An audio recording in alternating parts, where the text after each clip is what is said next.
Le travail à la ferme est un des métiers à risque les plus élevés de blessures et de mortalité. Roy Vost de Portage-la-Prairie, au Manitoba, sait fort bien qu'un accident agricole grave peut se produire rapidement et facilement.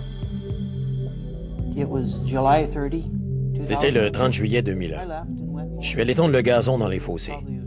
J'avais entrepris le travail depuis environ 1 heure quand j'ai dû m'arrêter sur un plan incliné que je tentais de gravir. Je me souviens d'avoir mis le pied sur la pédale d'embrayage. Mon pied a dû glisser car le tracteur a basculé et m'a en quelque sorte coincé entre la faucheuse que je tirais derrière. Puis le feu s'est déclenché. Le réservoir d'essence du tracteur se trouvait évidemment devant moi et l'essence se déversait. Je sais pas comment je me suis dégagé. J'ai en quelque sorte trébuché et écroulé au sol. Je me suis éloigné du tracteur à la course et puis j'ai constaté qu'il faisait encore très chaud. J'ai jeté un coup d'œil à mes vêtements qui étaient imbibés d'essence et qui brûlaient toujours. Je me suis jeté au sol et fait quelques roulades et le feu s'est finalement éteint. Bien, mon voisin s'est présenté à la porte et m'a dit qu'un accident s'était produit. On se dit que les accidents n'arrivent qu'aux autres et on n'est pas vraiment préparé lorsqu'un de vos proches se blesse dans un accident. Ce fut un certain choc. On a établi que j'avais subi des brûlures au 2e et au 3e degré sur plus de la moitié du corps. J'étais dans un état critique.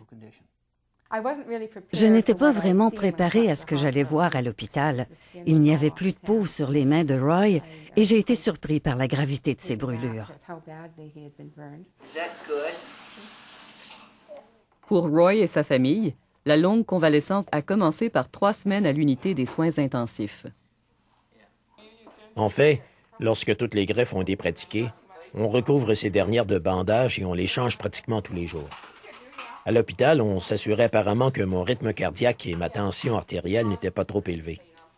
Si c'était trop élevé, on me laissait reposer pour quelques heures et par la suite, on continuait à changer les bandages. Ainsi, ils pouvaient déterminer mon niveau de tolérance. Je me souviens, lorsqu'on m'a demandé de me lever pour la première fois à l'hôpital, j'étais surpris à quel point j'avais très peu de coordination et j'étais faible. La moindre activité, et j'étais vanné.